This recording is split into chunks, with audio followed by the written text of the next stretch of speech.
you just will feel like a bit of an imposter. And yeah, having that support in colleagues, in community is really helpful. I think you touched on it there was the part of like even your like senior staff there also like not really struggle with it, but live with it every day. And I think that's something that's quite comforting because you've basically got to always be upskilling, it sounds like. Ben, like I'd be curious to hear from your side because I think from the platform side of things and with Code Nation, how that's going for you then in that regard. Yeah, I would say it's cyclical. You kind of go through ups and downs where imposter syndrome, or I guess anxiety, is higher, and then give it time and it fades. That's yeah. Yeah, it just keeps going.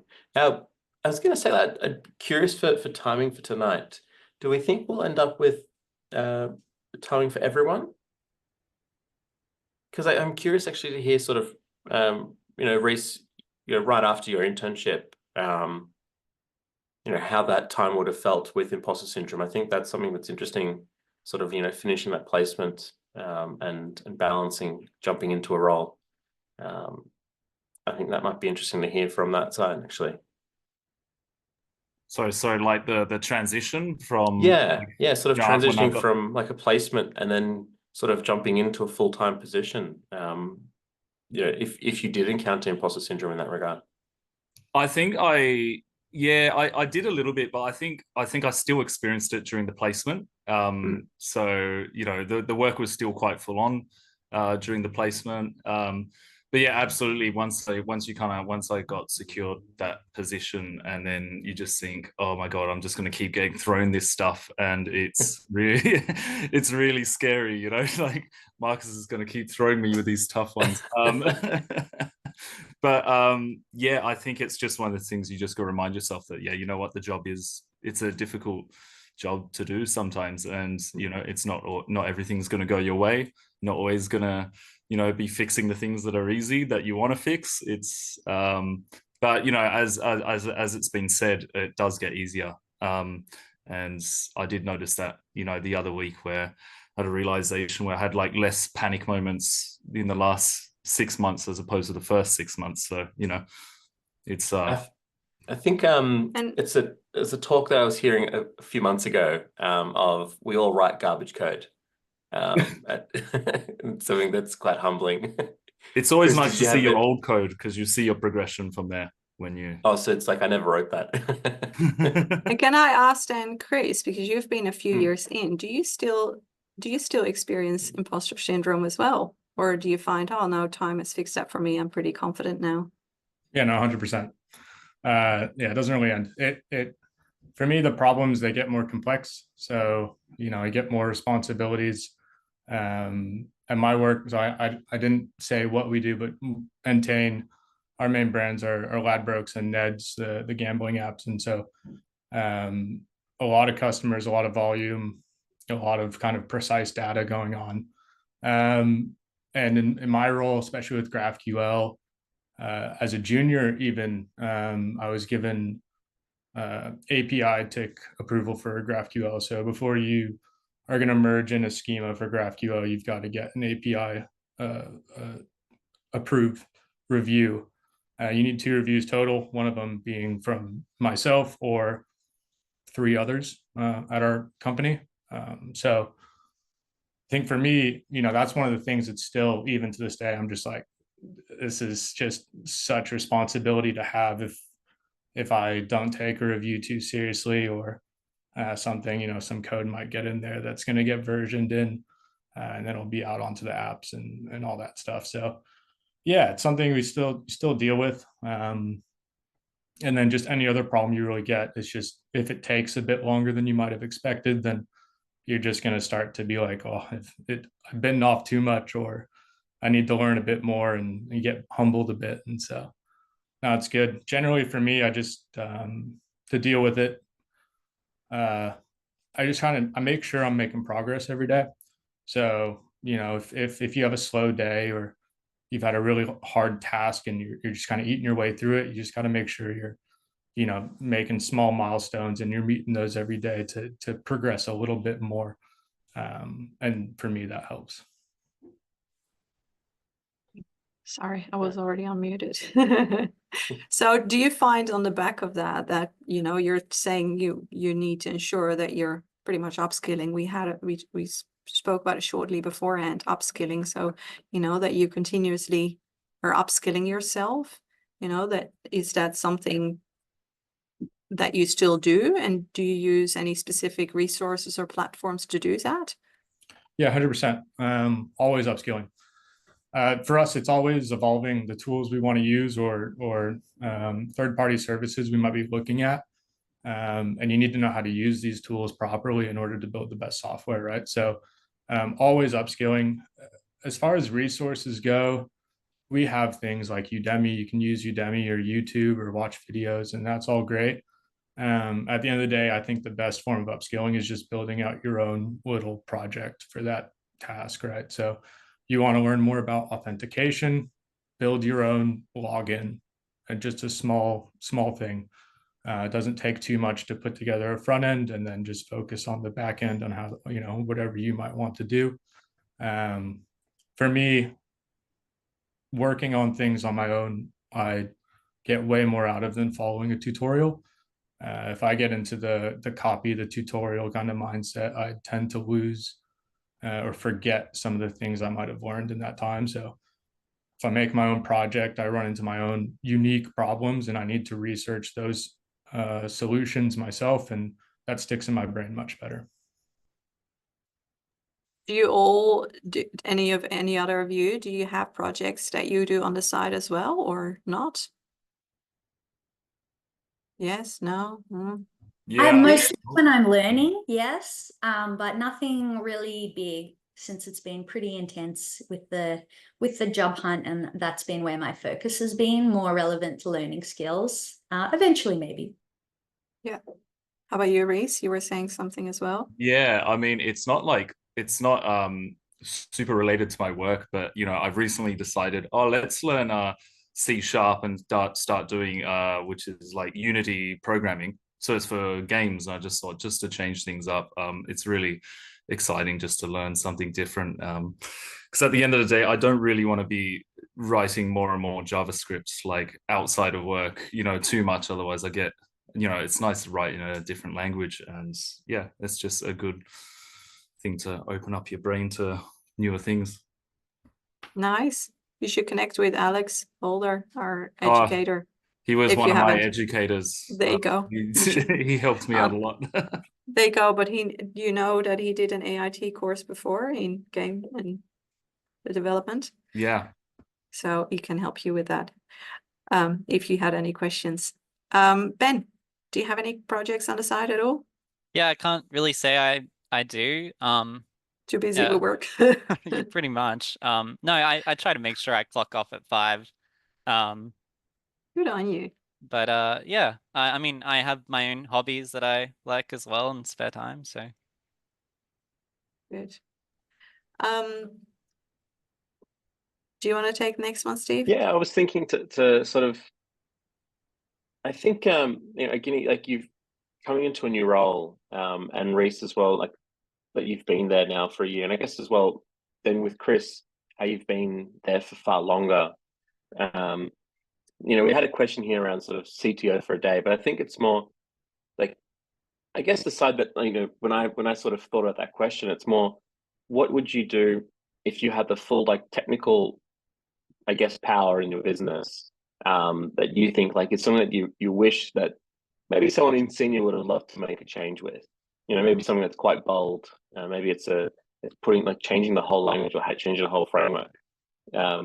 Chris, you know, I'd imagine working with platforms like Ladbrokes and Ned, like you said, with sensitive data and quite a lot of data. Is this something that you think you would change? I'm curious to hear what your thoughts are on that. Yeah, definitely. And it's kind of a debate at our work at the moment, but we've been talking about it for a long time. And again, it's GraphQL. Our GraphQL API layer is in TypeScript Node.js, and that API layer like we have a microservice architecture and a lot of things you can do on our platform. Everything gets funneled into this one API layer that then goes and hits all of our services. And I mean, it gets absolutely hammered. We scale our pods to our servers to maximum, essentially, especially on Melbourne Cup Day. There's hundreds of servers running in AWS, and so it's not great. So I would really like to move it from Node and TypeScript to Golang. It would just handle memory utilization much better in Golang. And Go routines are just fantastic for concurrency. And there's still a lot more that we could do if we did move that route. And I think it is something that we do talk about and might end up going for it one day. But yeah, it's been a discussion for about a year now. Another thing I would do with that is I would move to Apollo Federation. So I'm sure everyone here is familiar with monolithic structures and microservices, and kind of the differences between those two. But we have a microservice structure, but our GraphQL layer is not federated, so it's more of a monolithic schema design. So I'd want to move to Federation to better, again, handle all these requests and better route our API layer to the correct services. Just And handle so- it much better. I think with that then, and this might be something that from the rest, is it a case of like, the question was sort of around what technical changes would you make, but sort of have you proposed sort of like maybe like a business plan that you propose a business case almost of to like, hey, this would be such a big improvement. I'm curious, like Ben, have you had that, or Reese, have you had that experience now in your roles, sort of being there for a bit? Yeah, actually, our apps supporter base is a single tenanted application. So every organization in the database has its own database and its own instance, which can make it more costly to roll out updates as well as to create new apps for new clients. One thing that we could do to like make those pain points easier is to move the database into a multi-tenanted application. But then I guess the main problem with, us doing that is that it costs a lot of money. So I imagine there's always going to be these large pain points for every organization. But it's going to come down to money in the end. Common theme. It's a common theme then. Well, Lau, did you want to jump in around the sort of the vision questions? I think that'd be interesting. Yeah, I see, Argony, you're typing all the answers out to the Q&As. Look at you go. Don't feel like you have to do it because we will have some time as well to discuss it.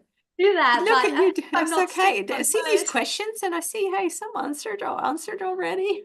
So some students are asking some questions in between. Don't feel like you need to answer them now because, there might be some others that want to answer them as well later on.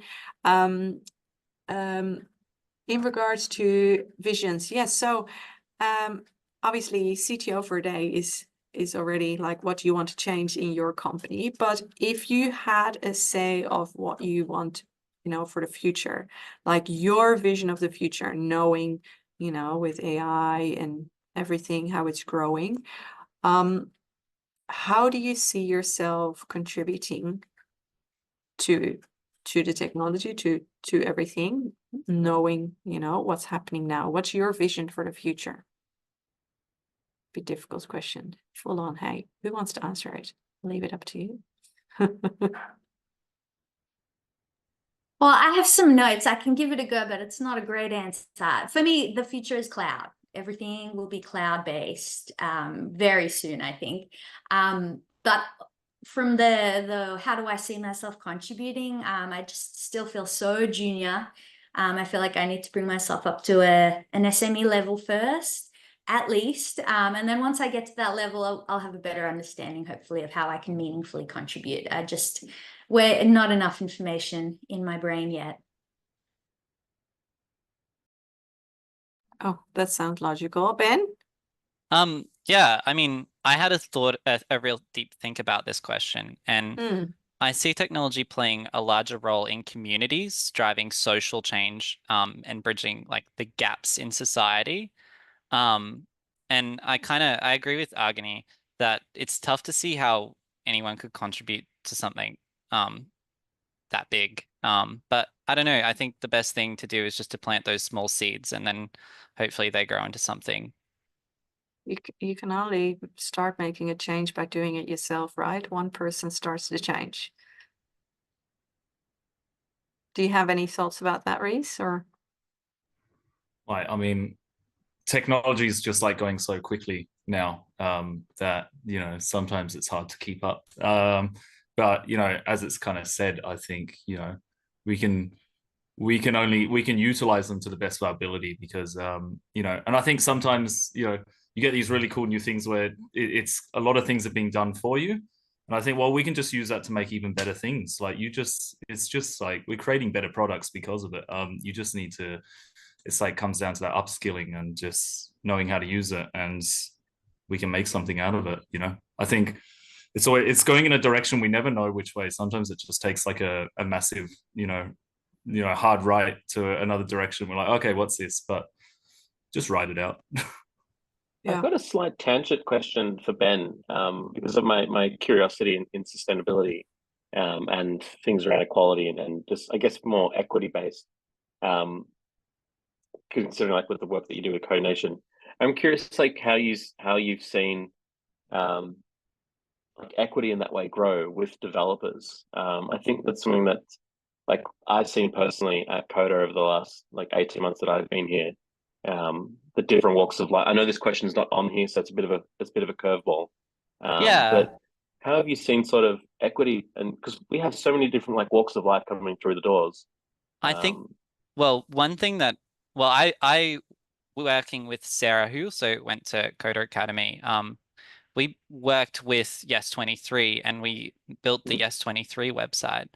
And I mean, there are a lot of technical problems in doing that. They also used our app supporter base to help manage their volunteer campaigns. And like it sucks that Yes23 didn't pass this year, but I mean that's kind of the point that I was trying to make. We planted a seed, and in 30 years things will change. I hope Hopefully. that rapid. It's pretty rapid. I think it will change earlier than that, right? 30 years. It's a long time. yeah, I agree. Does that kind of answer your question around Yeah. that? Yeah, I think a bigger problem is also that and a big problem is in like with inequity is I suppose the lack of equal opportunity to develop digital literacy skills. And that's not really something that I don't think organizations can fix alone. It's a very it requires like a lot of collaboration.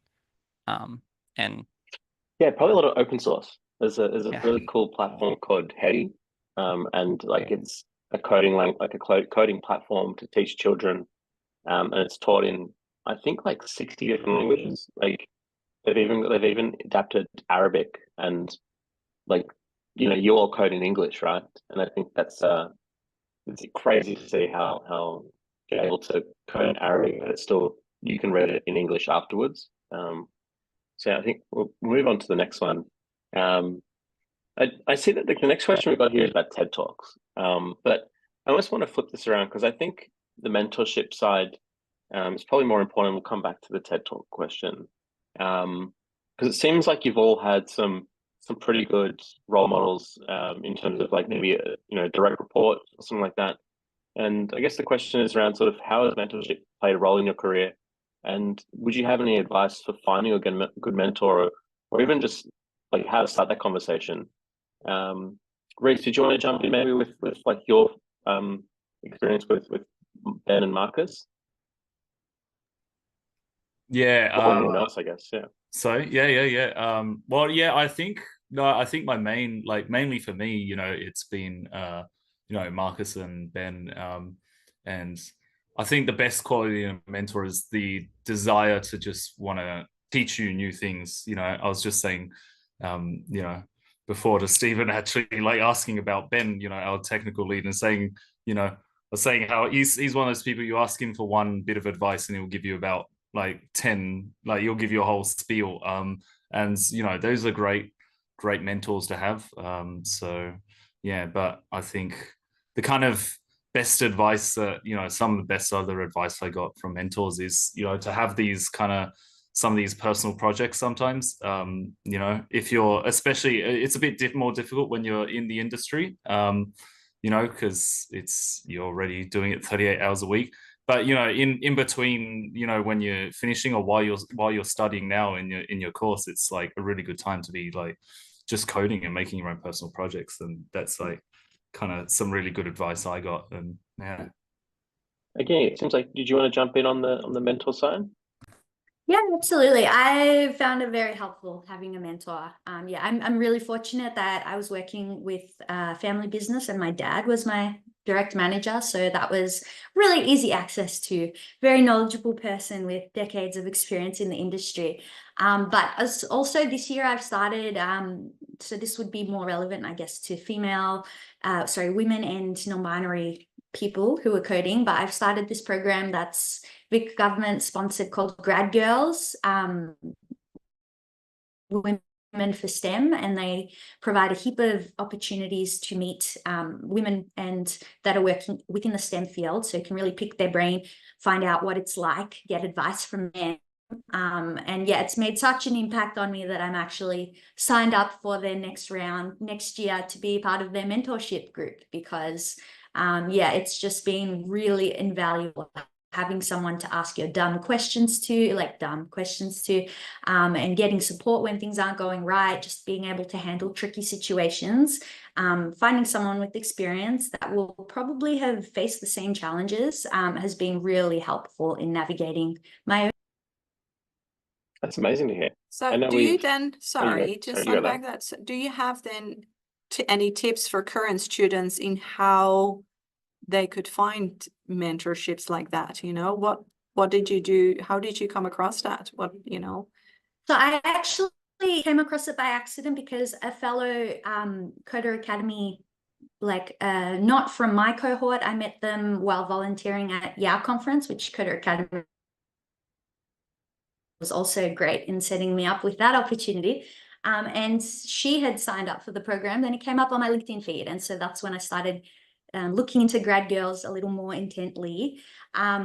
Look, yeah, for the networking. Do you hear this, guys? Sorry to interrupt you, but this is the networking we're always talking about. Do it, guys. This is how you. Oh my gosh, so important. Literally, it gave me opportunities to get priority for job offers, and it's so important. Knowing someone is really, really important. But I guess finding that connection can be a bit tricky. Trying to go to the local meetups and just being there, making connections, it's a lot easier to be able to say to someone, hey, I'm really getting a lot out of our relationship. Would you mind going for a coffee so we can chat about what it's like at work in tech?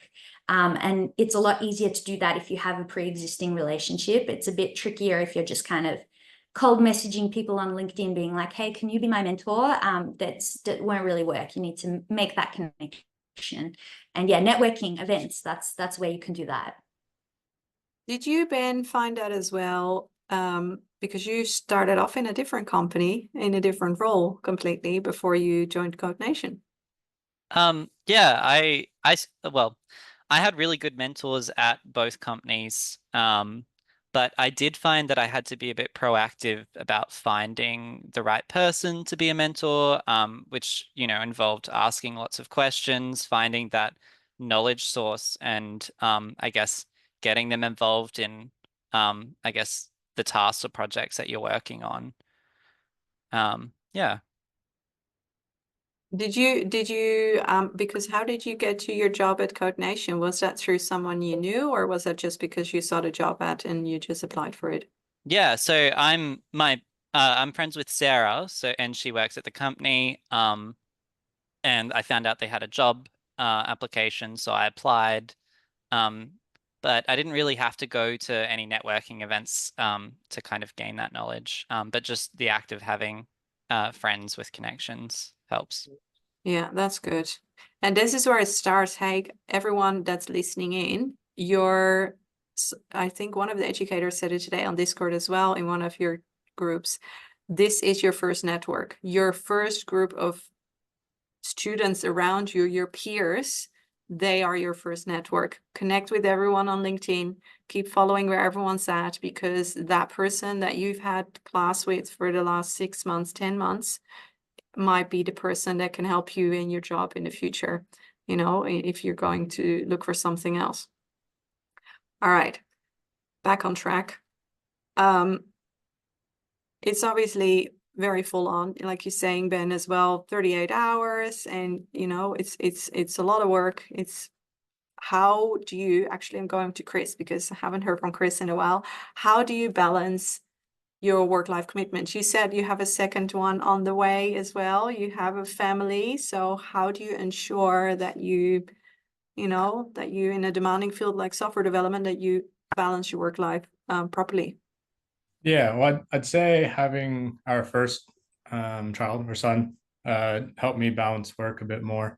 Because once it gets to 5, I've got to get off and do my duties, and then also in the afternoon doing the daycare runs and all that stuff. So, but you just kind of we're pretty fortunate in this industry, especially at my work, with our ability to work from home, and our ability, if you're in the office, you can kind of leave and go do the daycare run and then hop back online. So for me, it's just finding those hours that I'm the most productive for writing software. There is definitely hours where I'm not that productive, and it's generally between 12 and 3. So the morning and the afternoon for me tend to be a bit better. And so, yeah, I just try to get my work done during the correct times. And if things need to be done in the afternoon, I need to run off, then I hop back on at night once our son's asleep. And your work is flexible like that. You can do that as long as you do your hours. Doesn't really matter when you do them. Yeah, no one at my work, it's not like you're not really, you know, clocking in and out. It's mostly trust based. You need to get the work done, and that's pretty much it. I think most industries, most companies are similar these days. In the software industry, in the technology industry. Yeah. The sectors are different there. Yeah. No, in software, yeah. So yeah. I How do you definitely. find? Oh, sorry, go on. No, you're good. How do you find that, Reese? I was going to ask you as well. Oh yeah, yeah. I mean, I'm also fortunate. Like, it's very, very flexible in my place. So I have a, yeah, I mostly balance it out by I go to the gym a fair bit. Like in the morning, I kind of work a bit in the morning. I just try to move around. I try not to stay in my seat all the time, and just I try to just take breaks. But yeah, it's something you just got to plan it out. You plan out your hours and try and do the things you like as well. Do your hobbies, and that's kind of how I balance it out, you know. But yeah, I know not all places allow that. They're pretty strict with their 9 to 5, and you've got to work around that. But you know, I think yeah, it's really important to do though. Like I think the burnout can get really real in this in software. Like burnout gets heavy, and so you really have to force yourself to just make that balance work. But yeah, I don't have kids, so it's a bit easier for me though.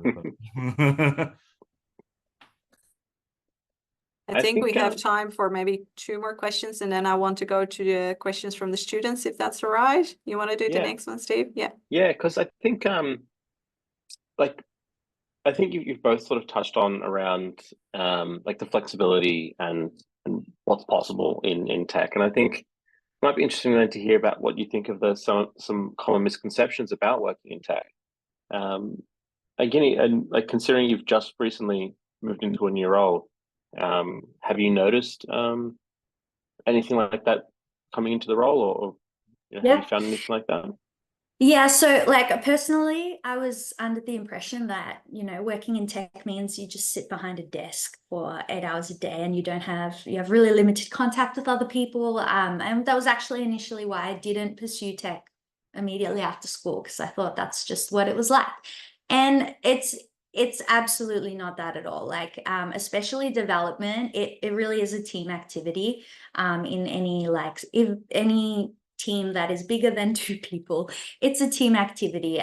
You're always engaged with other devs, engaged with the architects, the seniors. There's always some kind of discussion. Like, yes, you do have to sit down and smash out some code alone for a few hours, but that connection was something I wasn't expecting really.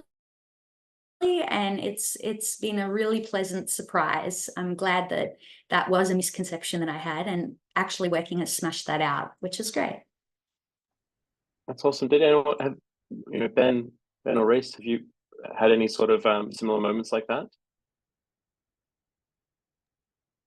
Yeah, I agree. Oh, sorry, Reese. No, you go, did go, because mine's not that interesting, to be honest. Yeah, put me on. Well, now we're definitely going to ask you.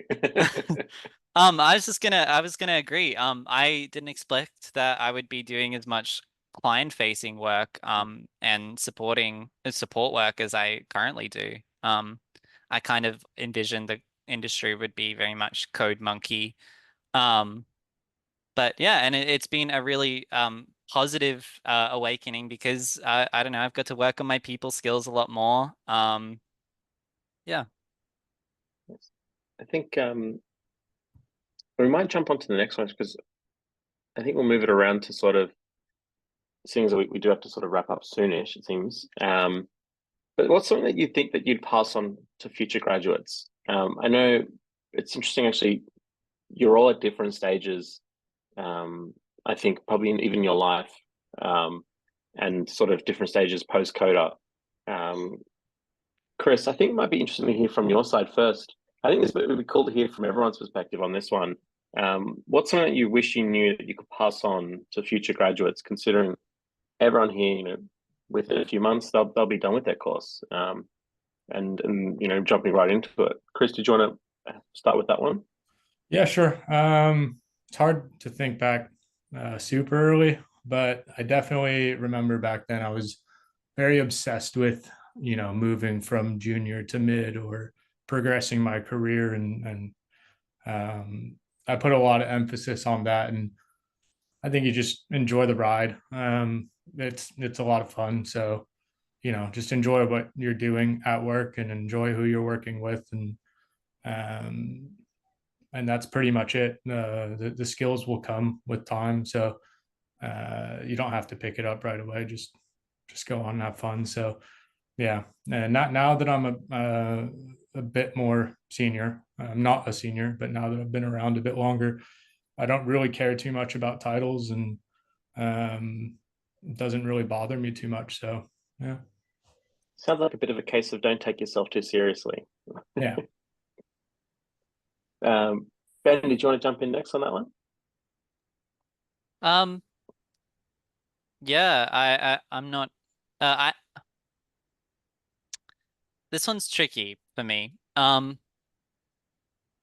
would say that sometimes doors open, and sometimes they don't, and it's up to you to kind of kick those doors open, in the words of Kamala Harris. We're not going back. Hey, but that's a good one. It's more like a don't give up. You guys all decided to make a career change, right? You wanted to be developers. You did all something else, and you're like, no, I'm going to do this because this is where my passion lies. And you are the one responsible for making sure that that is going to be successful, that transition is going to be successful. So I think this is a really great message, Ben, that you're like, hey, don't give up on that. You've come this far, and now you actually need to make it happen. We can only, from our side, we can only give you the tools that you need, but in the end, you are the one that need to make it happen. So kick those doors down. How about you, Reese? What would your tip be? Oh, I think Reese is frozen. Maybe we can do I think Argini his tip is first. to hashtag internet. Am Oh. I frozen? Yeah, no, you're yeah, sort of coming back. I did. Oh. Can you hear me? No, not really. Maybe give it a Oh, minute. We'll I do was like, is we'll it do yours? Oh, well, we'll do it's Argini can't be first, my fault. and we'll come back yeah. to you if that's all right. So for me, I would say in this market, just know that it's a tough market, and unfortunately, a boot camp or even a bachelor or a master's on its own just isn't enough. You need to work on your soft skills, because if you do make it past the CV screen, it doesn't matter how good your skills are on paper, unless you can really clearly articulate that in an interview and kind of back up that you do actually know what you're doing. It's just not quite going to matter. So especially within the tech field, it's a pretty tricky skill. And often when you're interviewing, it won't necessarily be someone from the technical team that is doing the interviewing. So learning how to kind of transform your technical skills and be able to articulate the impact, the depth and the breadth of what those skills do and how you achieved things using those skills is really, really important when you are trying to enter the job market. Great advice. I might come back to you later because there is one question from a student about interviews as well. So I'll get back to you on that. Reese, I wanted to hear your answer first. I hope your internet connection is a little bit more stable now. Am I stable now? Yeah, Can hear you. Okay. That's what happens when you have 3 gamers in your apartment. They're all hogging the internet. No, I think you know, one thing to just really think about, and it's good advice, is to just realize that I think it's always going to be a bit of a roller coaster ride in this job. Like, you're going to have your up and downs, and it's not like a bad week, good week. It can be like a bad day, good day, bad. And you've just got to be prepared for that. Like, you know, some days I finish work and I'm like, this is just like, I'm just annoyed because I haven't been able to achieve what I wanted to. I haven't fixed something, and that's okay, because that's totally normal, because, you know, you have a good day tomorrow, or, you know, you just got to prepare for the roller coaster. And I realize it's not just at the beginning, you know, I'm like, it's been a year and it's still like this for me sometimes. So, you know, that's the way it is. It's part of the fun. So that does sound like fun though. Ride the roller coaster, guys. Ride the roller coaster. It's all part of the fun. Great. So let me just quickly get back to you, Argini, about interviews. So there is one question from a student here. He or she says, how do you guys know if you're ready for coding interviews? Do you have any tips or advice on technical interviews? Yes, excellent question. I don't know if you ever really know if you're ready or not for the technical interview. But in the preparation, what I would suggest, this is an excellent use case for ChatGPT. You just ask ChatGPT and you say, I am interviewing for this role. Can you please ask me some technical interview questions for this language? Or like in the preparation for my recent C#.NET interview, I was like, can you give me some buggy C# code and I will debug it and tell me if the answer is correct. So yeah, it's a bit tricky to gauge until you've done a few technical interviews, and then you can really get a picture of where you stand. And then it's a bit easier to kind of see what skills you need to focus on. But that would be my recommendation on how to prepare. Perfect. I'm going to ask this one to Chris, if that's okay. Chris, question. There are so many languages and technologies in the dev world. When you initially entered industry, how did you find your footing in regards to the specific languages and technologies you enjoyed working with the most and finding your niche? Yeah, so when I first entered, I wanted to be a backend developer, but there just wasn't that many backend tickets at Entain when I first joined. So I really just became a front-end developer by chance. And so it was really just what's available at the time. I think a lot of the time you will get a lot more front end when you're first starting out, because it's really good to get your feet wet and get used to the MR process or pull request process. And yeah, so as far as like kind of finding what your passion is, it's really just I don't know, just keep trying different things, and what works for you, you know, you'll figure it out. I wasn't too into styling and making things look great. I'm very colorblind, so I knew that CSS was not going to be my real pathway, as easy as it is with some of the tools out there. So yeah, it's just, I don't know. I got in the back end, and I loved it, and I like it there. I want to stay there. And now, obviously, you said though you wanted to change your language to Golang instead of GraphQL. Well, I do both. Yeah. Oh, So yeah, yeah. I do. So that it's just kind of GraphQL is just a lot of fun. I mean, for me, it's just a fun language because it really just kind of, in Golang and backend API architecture design, you have more of a structured way of viewing things, and in GraphQL, it's kind of a bunch of chaos that you mold into a model, and that's pretty fun. So I enjoy both sides for the beauty that they both have. You know, having the structure of a backend API architecture is fantastic to keep things working as they should, and then having GraphQL be able to take all these things and mangle into something that the user can do and really break down the amount of network requests or processing on a device is fantastic. So yeah. Is there any other language you would want to learn that you're not currently working with? I mean, I'd be happy to try out C and Rust and Java. I'm really happy with whatever. It's at this point, it's just if you're gonna get a new language after you've kind of gone deep in certain things, it's easier to pick up more. So it's just a new way of looking at things and understanding them. So really focusing in on your go broad and then go really deep, right? That's that T-shaped T-shaped skill set that they talk about, and then that'll help you find what you really enjoy. And did you find that Coder Academy prepared you well in that sense, in laying the foundations, or for you just to start learning those languages in a quicker way, I guess? Was great. I think so. I went to uni for computer science as well before Coder, but I didn't finish. I really just wanted to enter the job market. And there was a pretty big difference in uni and Coder Academy. You guys teach a lot of great skills for the immediate job market and what a job might need. And university taught me a lot of theory and kind of, I don't know, taking problems a bit maybe more critically.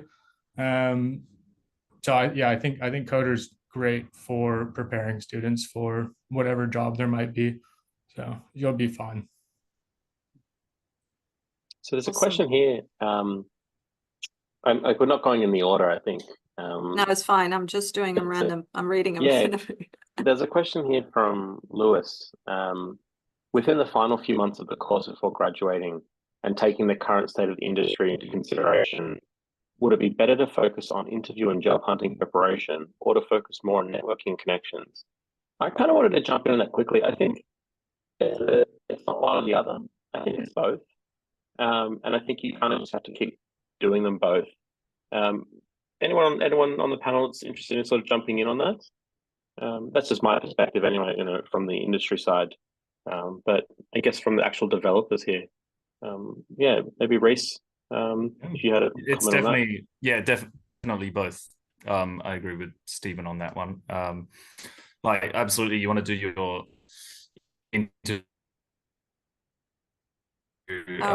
interview kind of preparation. Am I going again? Yeah, you're back now. Come back to me on another That's one. okay. That's okay. That's Well, okay. again, Argini. Yeah, Argini. Sorry, do I say it right? It's Argini or Argini? Yeah. No, I absolutely agree. Yeah, both are very important, but also complementary. Like a big part of interview preparation is just learning how to communicate with people, and that's basically what you're doing when you're networking, is communicating with people, finding a common thread, and learning how to speak. Which I don't seem to be doing very well right now. My words are all over the place there. Yes, but Yeah, because I think you mentioned like supplementary. I think you know, in my own experience of going to networking events, and I had absolutely no idea before I started this role about anything like anything web development, and it's all just been absorbed from people. And I think that's where you get, like you said, you meet people that will eventually become your colleagues, or 10 years down the line, they might be a future boss, it might be a mentor, it might be someone that like you interview them, you know, you're the senior there at something. And I think that's quite humbling to know that everyone's kind of in it all together. So I think like a comment I made before about not taking it too seriously, and just enjoying, you know, I think it's probably been resonated a few times here, just enjoying the journey, enjoying the ride. Maybe the one from Jason, Steve. Yeah. Did you have, for either of you, did you have a full-time job when you were offered a work placement? And if so, how did you find that transition? Any of you? Anyone You were wanna all jump on not that one? working. Am I stable now or no? I Yes, feel like you're a bit stable. Yeah. sort of. Yes, Is my go connection for it. good now? I can hear you. I've switched to my mobile hotspot now. That's actually probably should have done See, look at that Perfect. resourcefulness.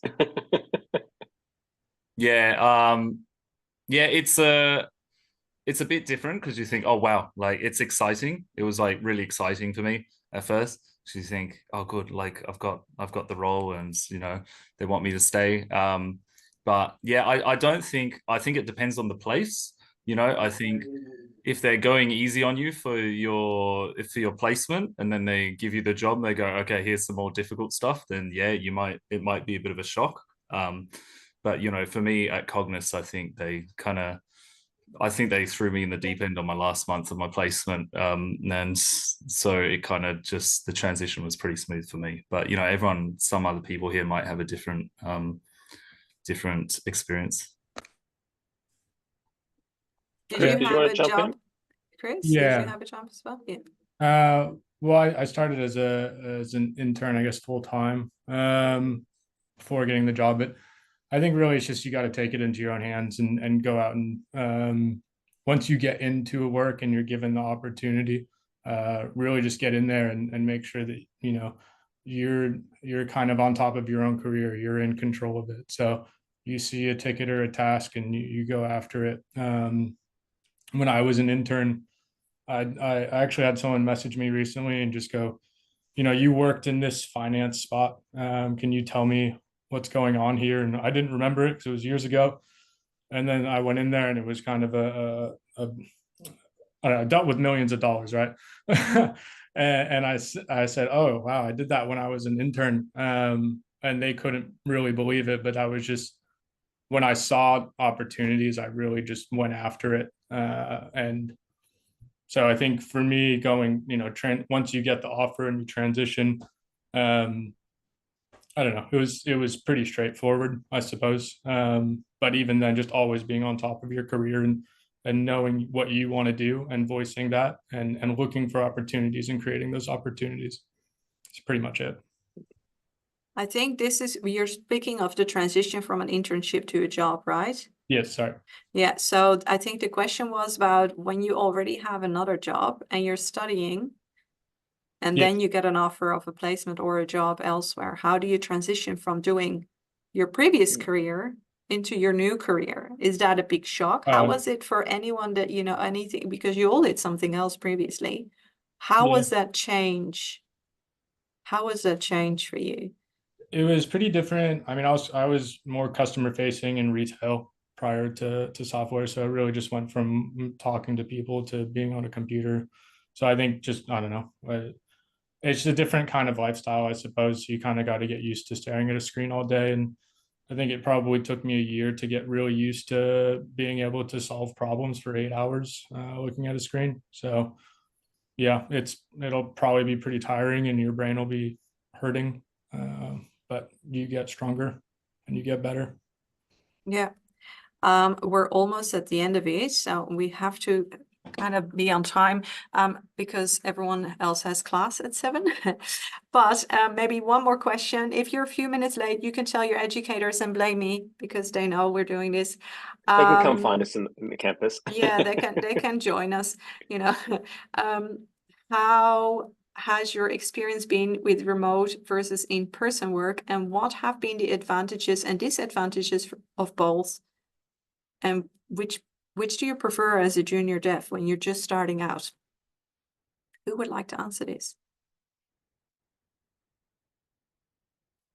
I can jump in. Yeah, sorry, I just feel like I'm talking a lot, but I'll jump in. That's okay. I'm possibly a bit of a weird one, but I don't like remote only, and especially as a junior, I just can't possibly imagine how a remote only job would have worked for me. I like to talk, I like to ask questions and work things out in a collaborative manner. And so for me, the ideal is hybrid, because then you don't get that much commute fatigue going in and out of work every day, but you also get that face time a few times a week. So yeah, for me, hybrid would be the best approach, but I think it's pretty personal. Is any of you working fully remote? Yeah, I do work fully remote. And I agree with Agni. It's very situational. If you live more rural, obviously the opportunities that come to you, like there's a lot more in the remote space than there will be in your nearby town.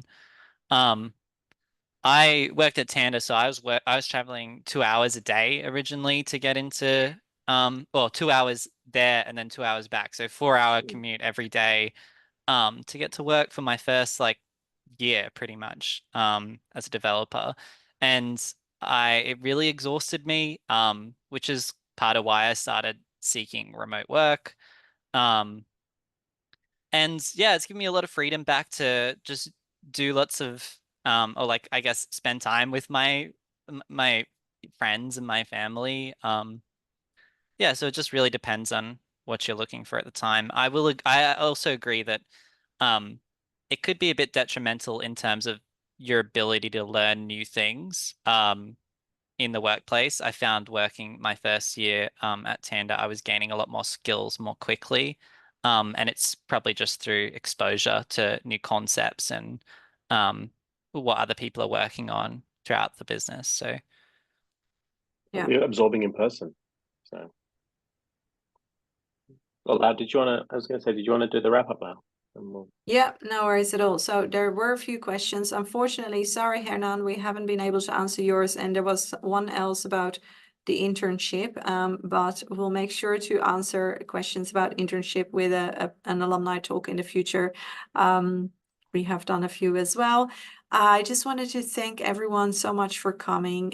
This is our first alumni panel talk. I wanted to ask, how did you find it? Did you enjoy it? I'm asking our speakers now. Sorry, I'm also asking you. That's good, thank you. Okay. Less it was scary really than being up insightful. here alone. Yeah. That was No, really I good. think Thanks for putting it this was on. great as well. I hope all the students, talking to the students now, I hope you all learned something from that as well, and that you you know, got some things to take away for starting off your life as a developer now. Good luck with your classes if you have one. We will make sure to share. Did we already share the LinkedIn? I don't think we have. Yeah, Are you well, I was guys? just- Yeah, we'll I was share gonna jump in LinkedIn on- yep. profiles from all the speakers with you guys on the post with the recording as well. So everyone that missed it can still have a look at it. And apologies because I only found out 10 minutes into the talk that the recording wasn't on. So you're missing the first 10 minutes, apologies. But everything else should be there. Was there anything else you guys wanted to add on, Steve? I wanted to just quickly jump in. Thank you again for everyone joining, and thanks for your time tonight. And everyone who's joined, all the students who joined, like add them on LinkedIn, watch their journey. I see, I only just recently added Ben and Chris, but I've like been watching Reese and Agini and seeing like every time Agini with like her upskilling. I love it, and like seeing that journey as you go through, and letting like other people know, like letting your you know your fellow classmates know where you're going in life as well. I think that's really important. And the good thing is when we see it and we like it, then everyone in our network sees it as well and can like it. And then it's like, hey, network opens again, which is awesome. So yeah, go be active on LinkedIn too, if you haven't yet. I think that's it. It's my final message. Did any of the speakers want to jump in from one last comment, or are we good to go? All Just good. thank you so much. Yeah, it's great to Anytime. be. Thank you. Thank Good you luck, as everyone. well. Thanks, Phil. Thanks. Take So everyone. have a great night then. Bye.